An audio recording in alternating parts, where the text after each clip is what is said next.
Hello, welcome back to Conversation. As you can see, we have a guest. So anyways, I'm Rick. I'm Naeem.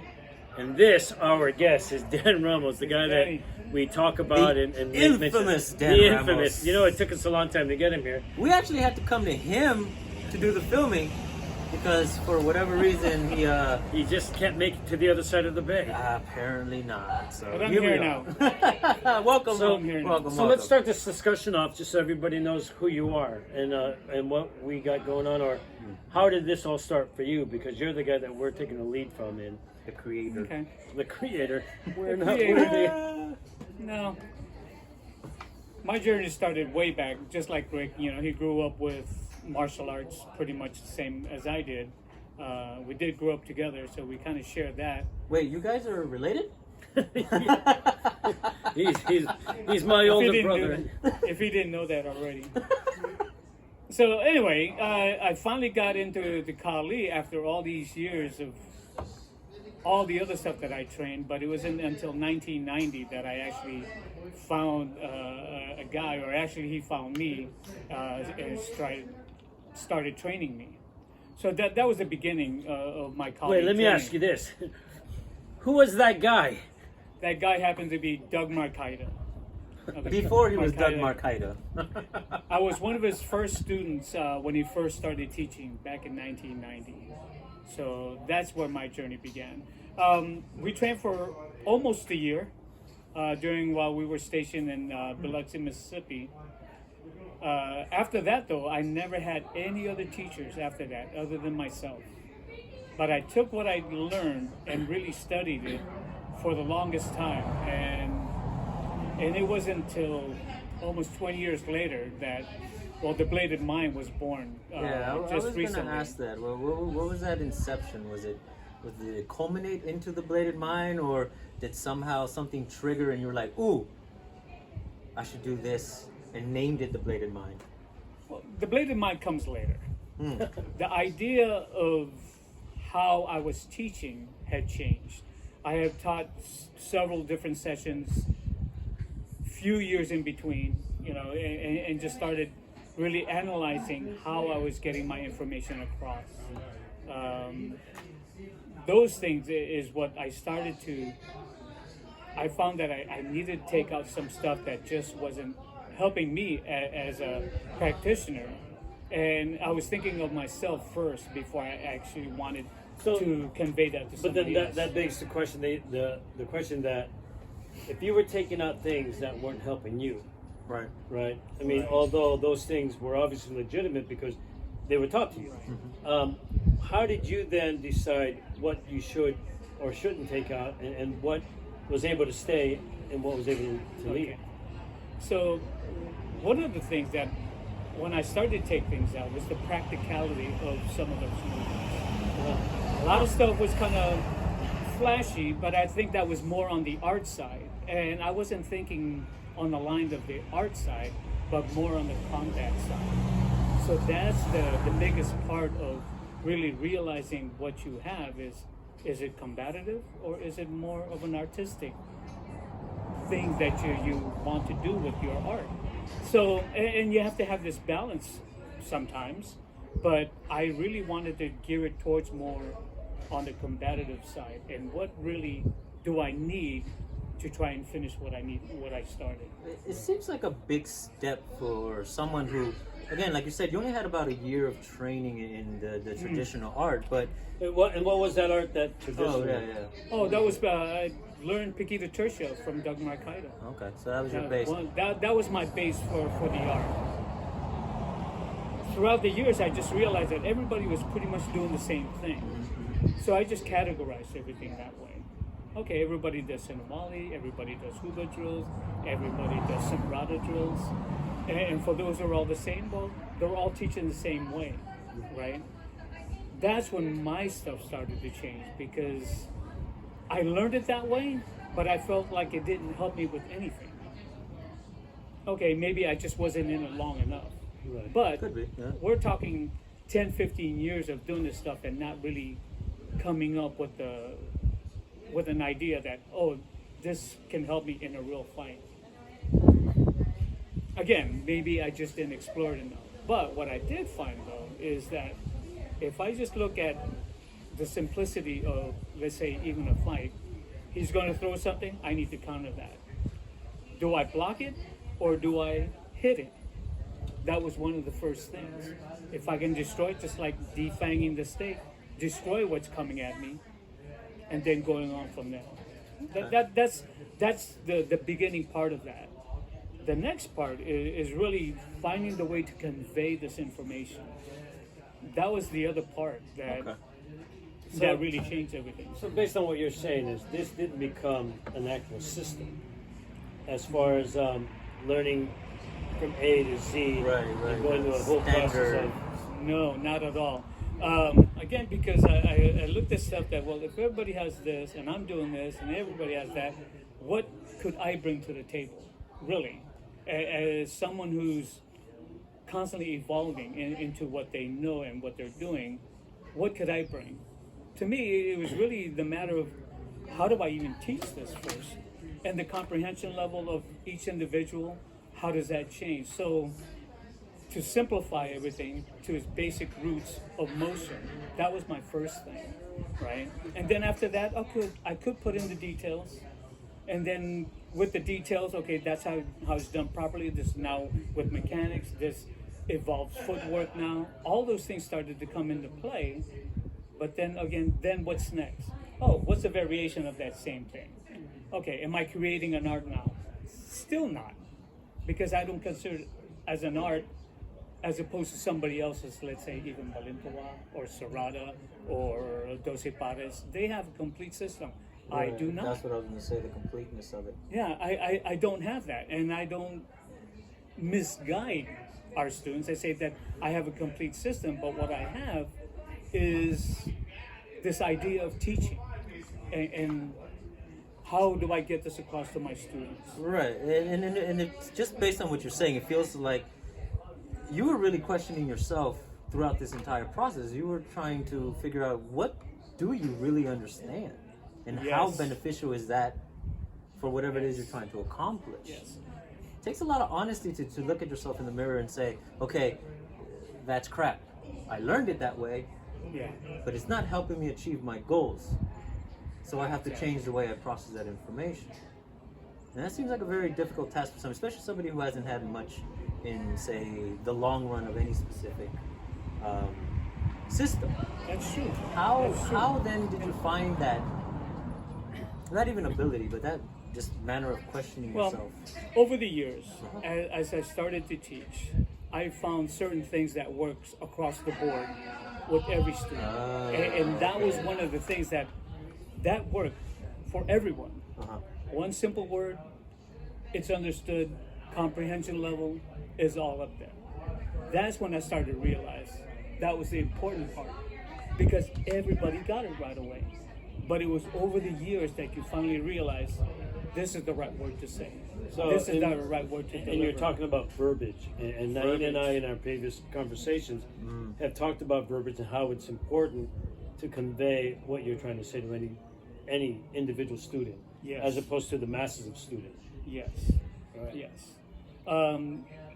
After you realize the proper way to teach, then it's a matter of just simplifying everything. I came up with this idea with the 5 levels of understanding. Okay, one is just gross motion. That's the very basic idea of the motion: right to left, left to right, across horizontally. All those ideas. That's the basic idea. We're not talking about proper delivery just yet. I just want you to get the idea that you're going to go from right to left, left to right, from right bottom coming up, left bottom coming up. That's the very basic. I think the mind will be more at ease if I just simplify it this way. Okay, so a big part of that then is the resistance that people seem to inherently have when taking on new information. Because they have a misconception of what they think it's supposed to be like. Okay. Now, so how did you get to that conclusion? Because when Danny had first shown this to me when he came back from the military, and I already knew what I knew, and as he's explained to me, I tell him that. So all the stuff we learned in the past, Well, I won't say that it's useless, Right. but Because I the still idea- use it in everything I Right, do now. right. I bring everything that I've learned in the past to what you've shown me. Yes. And so, no, it's not useless, but the way we were thinking of it, it is somewhat useless. yeah, useless. So the process, less of the actual information. Right. The information is good, but how I was interpreting it and how I was getting it, and then how I was able to show it. And that's a misconception, That's Right. right? So of your what level you one think an art is would essentially you give somebody something so basic you can't be. misunderstand it for You anything can't else. miss it. You can't. Okay. You just can't. And what's the next And level? How then- did that develop? And then once we can see that the students are able to just do this basic motion, then we slowly start to add the little details and really explain why the details are there and what the purpose of every little detail entails, right? If we're talking mechanics and I'm going from here to here, well, maybe there's a shoulder turn into that because now you're emphasizing the delivery of that. So then you have to explain that in the teaching process. You already know how to do this. Standing straight, you can do this. But what happens when you do this? Okay. Given that explanation, then emphasizes what they're getting. I said, now I get it. Do you find that by giving those little details, that automatically those details are then carried into the next lesson that's brought up, or do you have to always go gross motion, detail, and whatever? Well, there's a specific there's a specific way to learn, right? According to what I came up with. Level of understanding is gross motion, details for the second level. Third level is a variation, and fourth would be: are you able to teach this progressively to your next student, That can or convey it. someone junior, even junior than you? Right. Can you explain that to the junior students? Our fifth, being there's 5 levels of understanding, is the fifth level is my own understanding for me. That will come later. It's your personal journey into the art, and that will be who you are going to be with the art that you've been given. Your Right. interpretation. But this is your interpretation. You may not realize what that is just yet, Right. but as you grow, you'll begin to realize, oh, these are the changes that I've And had. do you feel that evolves even with the guy who's already at the level 5, that it just continues to evolve as you go? I mean, because You will evolve. that Because becomes- the evolutions come from understanding how you learn. Because And not if you're what not, you're doing. it's not what you're doing, but really understanding what you're doing and really evaluating every piece. That in itself will get you to evolve from what you're doing. It's not wrong, but could it be better? Right. Good, because it feels like the just the levels of understanding. If you follow them in suit, you learn the gross motion, you get the details down to refine it. You use a variation, but it feels like when you go to the variation, you almost have to go back to one. Yes, because To it's make in your sure- gross motion. Right, and make sure. So essentially, you're looping the process until you get to the point where can you convey this information to somebody else. That also makes you go through all the other levels again to fully Because- understand. So you're constantly recycling this process until it becomes smoother, more streamlined. Right. But like you said, it's for the individual. For each So individual. level 5 then becomes your own way of processing that information Right. using this simple template. And even within the level 5, how do you convey? Oh. Your own way of conveying information. right. Oh yeah. Right? that's Because another point. that's always changing and evolving. Just like when I first started teaching, okay, how do I convey? Oh, I'm going to use this word from now on. Right. Oh, no, I'm going to use these set of things that kind of go together. Right? So you create maybe little templates of ideas of things to do. And is that more your own personal way of doing that, or is that more the structure of how the lessons are given or were given?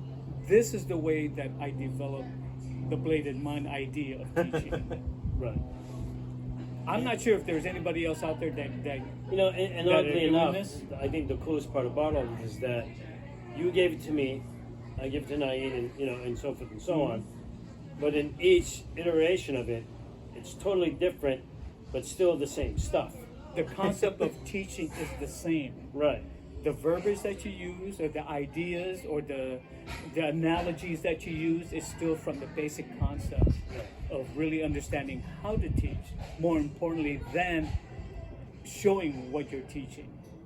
Showing, anybody can mimic and Right. copy. Right. But to have that understanding comes from really understanding what you have. And if you don't explore it, you'll never get the full understanding of it. And that's a point that I've always really liked about the system, the exploring part. Since I started with you guys, you've always pushed me to really take it upon myself to break it apart, put it back together. You give me the template on how to do it.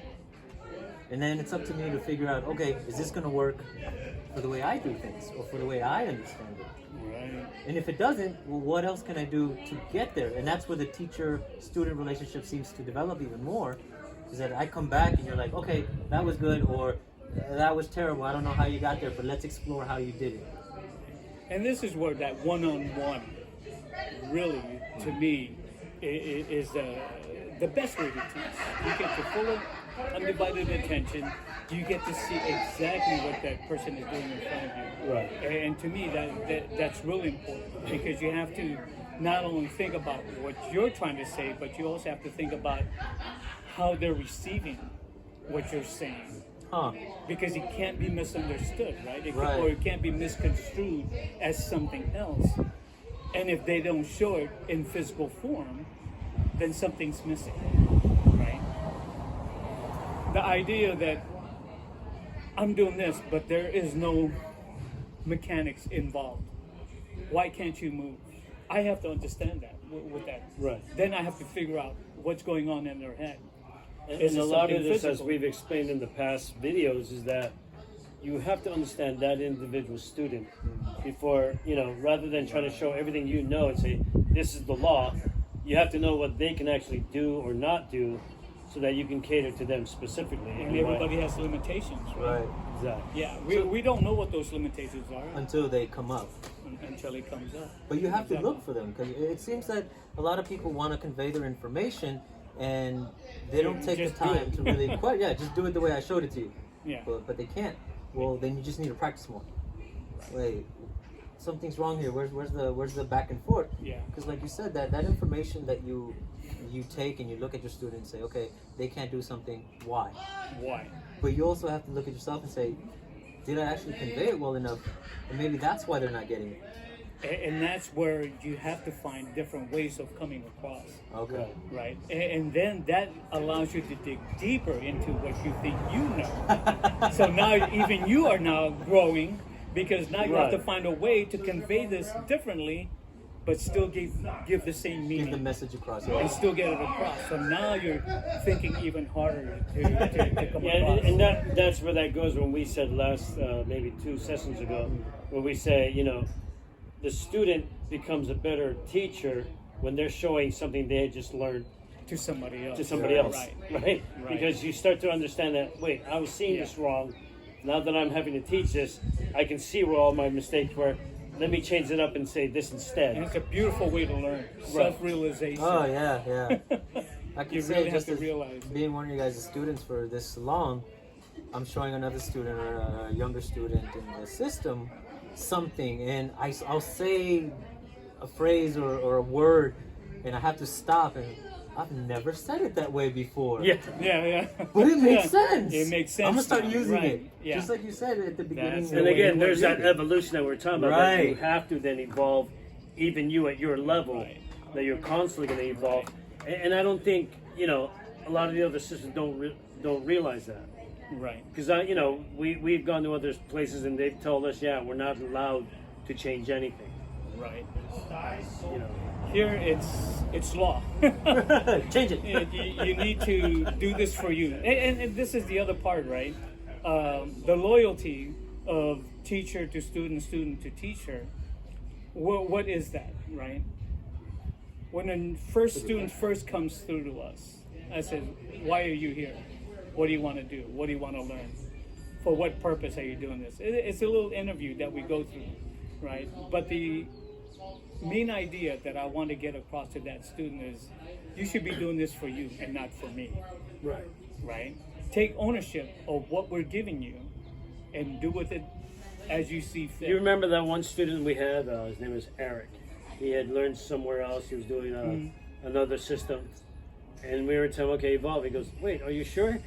He was asking. Reluctant. Wait, Very you want me to reluctant. change it? You want me to Yeah. do it, make it my own? What? Yeah. I don't get it. You know, it's like You he have had the a, basic idea of what we're trying to Yeah. do with it, right? Or what we want you to do with it. yeah, and he had a go- hard go with it. time coping with Right. the idea that, Right. oh, I can change it, or I'm Yeah. supposed to change it. But it's theirs now, right? They come and they're paying you for something to give back to you? No. It's not for us, it's for you. And I think that's just phenomenal that you literally advertise one thing and that's exactly what you give out. There's no hidden agendas, there's no difference in ideas. It's like, look, I'm giving you something because you asked for it. It's yours. And you paid for You it. pay for And it. you paid it's for yours. it. You pay for it, it's yours. And who are we to tell you can't Are you do trying to it? impress me? You No, should charge need more. to. They need to do it for themselves.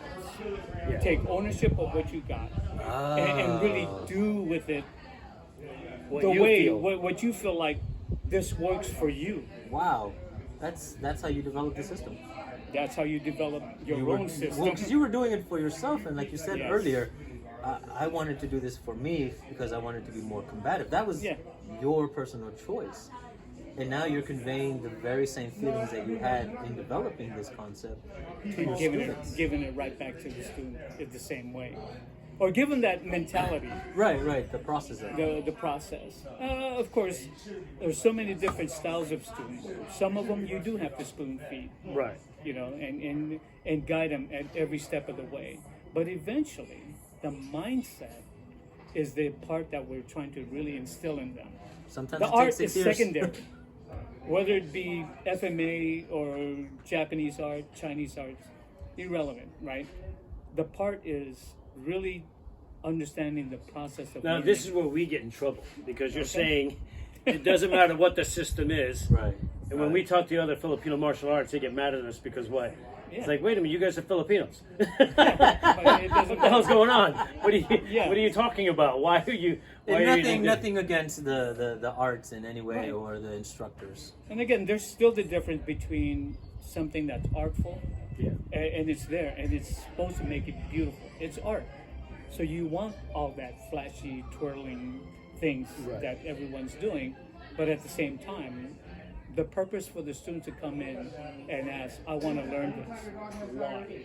Right. And we cater to that more. If we can't, there's a school down the street.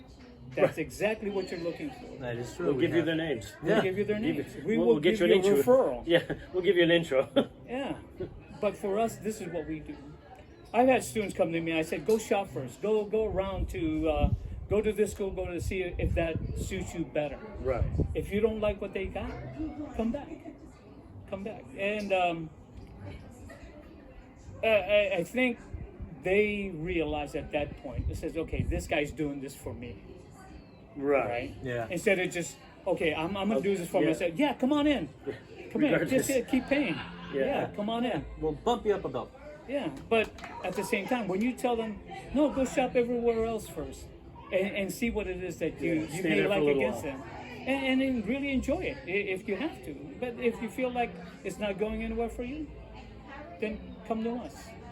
And I remember I had one student, right? He was a correctional officer, or is a correctional officer, and he was referred to me by my brother-in-law. But at the same time, he lived out in his backyard. The FMA Stockton area. He lived in Tracy, but he wanted to come all the way to Vallejo to meet me. And I told him, Stockton's right there. You have Serrata is right there, right?